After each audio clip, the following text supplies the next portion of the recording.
Satu debitur, dua kreditur, ketiga alimatur. Aliman yang mengatur. Iya. Notit ya. Terus ini. Masya. Ya. Di sini.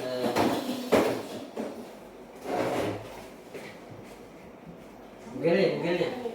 Iya. Google. Jangan yang selesai saja. Tentang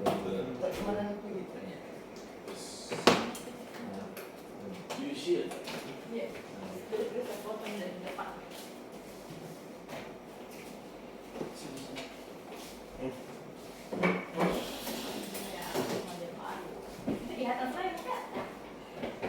saya. Sekarang orang juga mengira semua. Jadi begini ya. Ya, oke, Pak ambil enggak ke papan tulis terus 1, 2, 3. Oke, Pak. Tapi dua kata kan itu. Ya, Pak. Sambil menulis gitu. Hah? Sambil menulis. Saya mau beli Saya pak menulis. Ya, saya pak menulis. Oke. Iya. Aktif di sini Pak Lima. Anu tak aktif ki. Jadi nanti kita kek di. Oke, di. Baik. Maksudnya. Assalamualaikum warahmatullahi wabarakatuh. Waalaikumsalam warahmatullahi wabarakatuh. Puji syukur kita panjatkan kepada Allah Subhanahu wa taala karena hari ini kita masih berkumpul dalam suasana sehat walafiat. Kita masih alhamdulillah kita sangat bersyukur karena kita diberi kekuatan mental dan fisik yang sehat. Baik, hari ini sebagaimana agenda dari pimpinan bahwa setiap hari diharuskan kita mengikuti kegiatan polisi belajar meskipun tidak secara spesifik apa bahan pelajarannya atau tidak secara relevan diatur oleh rosternya hari ini apa artinya itu tidak terjelas, jadi maknanya kita bebas, kami juga tidak ada penjelasan apa yang harus dipelajari dalam polisi belajar ini, tidak ada sama sekali perintah seperti itu, tapi toh inilah kita sebagai institusi perintah atasan adalah dari atas, berarti kita harus laksanakan. Baik, hari ini kami rekan-rekan sedikit saya bercerita bahwa setiap hari kita dipertontonkan di masyarakat atau di media sosial ya, ada saja ulah-ulah oknum oleh debt collector gara-gara terjadi penarikan carut marut terkait benda sitaan atau benda kredit yang diperdagangkan. Hari ini saya coba bahas, kita belajar bersama tentang Undang-Undang Nomor 42 Tahun 1999 tentang jaminan fidusia.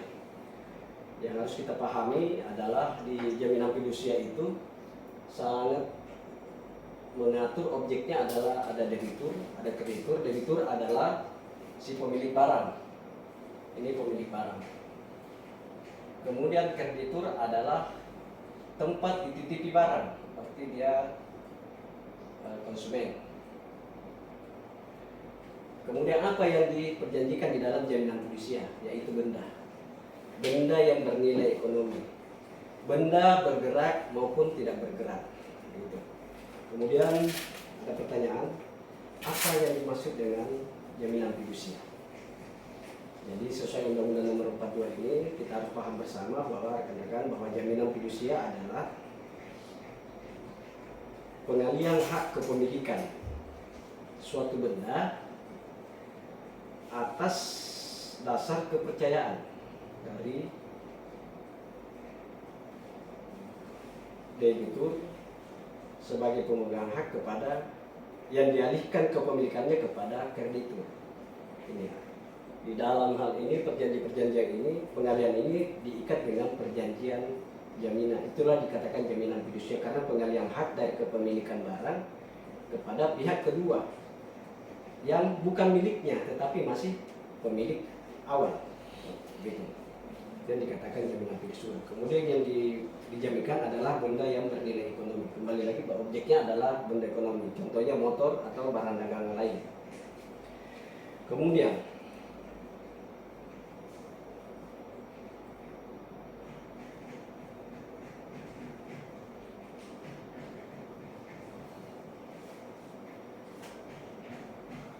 apakah undang-undang ini atau perjanjian jaminan fidusia ini sah oleh negara?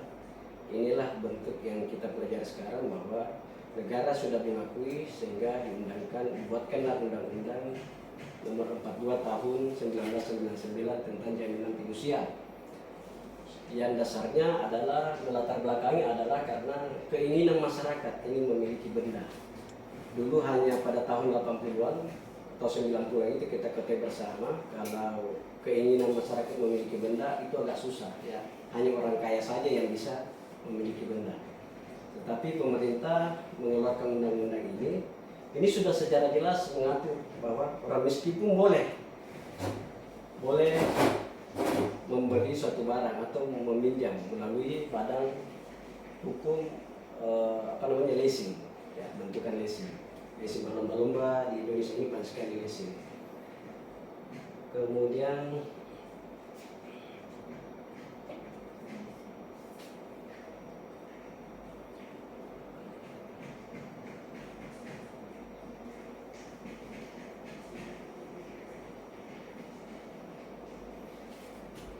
apakah jaminan fidusia ini harus didaftarkan?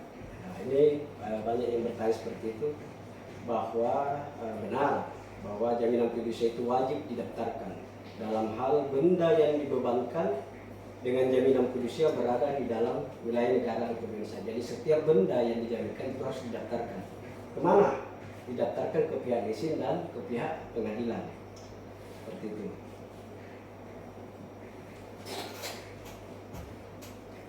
Kemudian ada lagi pertanyaan di masyarakat, bahwa apakah benda yang dijamin yang kita sudah terima dari debitur bisa kita pihak ketiga kan? Ini yang sering terjadi di masyarakat ya, ketika benda itu sudah menerima kemudian tidak mampu lagi memenuhi kewajibannya, mereka mempihak ketigakan di bawah sepengetahuan leasing. Ini terjadi pelanggaran. Inilah yang dikatakan masuk di ranah pidana, karena di dalam pasal 36 di Undang-Undang Fidusia itu dijelaskan hal yang dilarang dan bisa dipidana dengan ancaman 2 tahun dan denda 50 juta apabila benda fidusia barang jaminan ini dipindahtangankan ke pihak ketiga atau digadaikan atau disewakan tanpa sepengetahuan leasing. Sebenarnya boleh di undang-undang itu juga sudah memberi jaminan, kalau mau dipindahtangankan, mari kita sama-sama ke pihak pembiayaan untuk mengalihkan hak ke pihak ketiga. Jangan dipindahtangankan tanpa sepengetahuan pembiayaan. Itu sudah jelas-jelas kita bermasalah hukum ya, seperti itu rekan-rekan. Kemudian kapan berakhirnya jaminan fidusia itu? Jadi berakhirnya jaminan fidusia ada 3. Yang pertama, benda jaminan itu dikatakan sudah dianggap lunas. Kemudian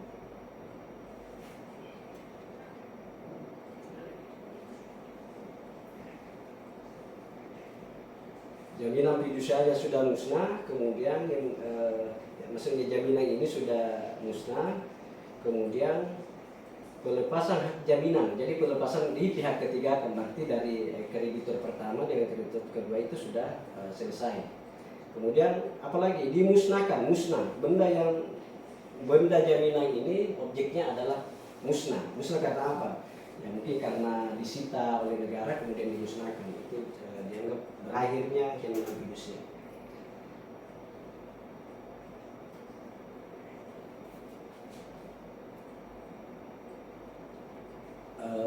Rekan-rekan, seperti yang baru-baru kita ketahui di media sosial ya, itu di Mabes Polri kalau saya tidak salah, kita perlu menyimak semua, ada seorang debitur merampas hak,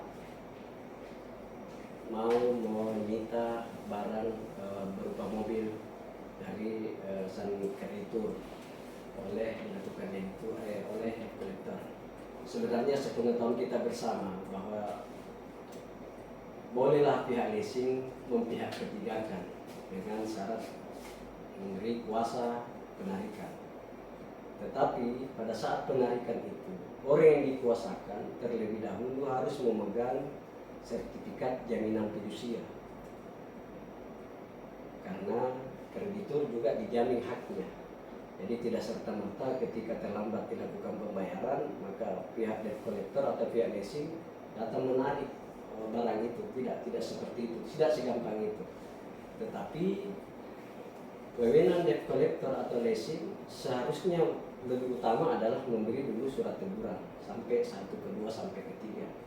Ketiga pun tidak, bahwa kita bawa lagi kreditur itu ke leasing untuk melakukan akad kredit ulang, diberi keringanan, tidak serta-merta ditarik. Apabila sudah terpenuhi, ada putusan MK itu nomor 1 kalau tidak salah, itu sudah dijamin tidak ada lagi seorang leasing atau korporasi leasing atau perorangan atau melalui debt collector untuk menarik paksa, karena itu akan berdampak pidana. Jadi seharusnya sebelum ditarik dilengkapi dulu, diperlihatkan dulu ini jaminan fidusia, sehingga dengan diperlihatkannya itu bahwa saya sudah daftarkan, itu pun harus melalui pengadilan mengeluarkan sita pada itu, tidak langsung bilang saya sita, tetapi harus ada izin dari pengadilan berdasarkan jaminan fidusia yang sudah didaftarkan. Kemudian apa langkahnya ketika kita didatangi? Ini solusinya adalah solusi yang harus kita ambil ketika ada debt collector memaksakan kita. Seharusnya kita, kalau di tengah jalan dicegat, kita harus berteriak, tidak apa-apa, bahwa kita kecurian. Untuk salah satunya untuk menekan langkah bergerak daripada sang debt collector itu. Atau kedua, kita mendatangi kantor polisi yang terdekat untuk meminta solusi. Seperti itu. Itu adalah syarat-syarat bagaimana kita menghindari kekerasan atau pengambilan paksa oleh dari pihak leasing atau debt collector. Jadi kita harus teriak-teriak saja. Kalau tidak memang ada ilmunya untuk berbuat, kita teriak saja. Kemudian kita bawa ke kantor polisi. Itu cara-caranya. Saya kira itu saja ya. Saya kira itu saja untuk pengenalan awal undang-undang fidusia ini dibentuk adalah adanya jaminan atau pelepasan hak dari debt collector maupun kreditur. Sehingga mau tidak mau kita harus masuk ranah ini, karena inilah yang sering kita lihat di media sosial. Selalu kita dipermalukan polisi karena tidak memahami. Jadi rekan-rekan, sebelum saya tutup, mari kita sama-sama belajar lagi lebih dalam lagi. Ini banyak hal dan menarik dipelajari ini jaminan fidusia. Karena suka tidak suka, tentu kita harus diperhadapkan di masyarakat. Kita tidak ada bekal untuk menyampaikan itu. Apalah masyarakat mengatakan, Pak, percuma Pak ada penegak hukum, dia tidak memahami. Inilah yang saya berharap kepada rekan-rekan, saya juga, supaya mari kita sama-sama memahami betul peranan daripada undang-undang jaminan fidusia ini. Sehingga ketika ada keluarga, ada teman, ada tetangga meminta tolong, bisa kita memberikan edukasi. Ya, demikian dari saya, lebih dan kurangnya mohon dimaafkan karena kita sama-sama belajar. Semoga hari ini apa yang kita pelajari ini bisa bernilai ibadah dan ada manfaatnya di masyarakat. Sekian dan terima kasih. Assalamualaikum warahmatullahi wabarakatuh. Waalaikumsalam warahmatullahi wabarakatuh. Terima kasih tanya jawab. Nah, bisa. Yuk. Ini mana ini ya? Pada tersebut dulu mana? Mau cut kan? Matikan dulu. Di luar kontes ya.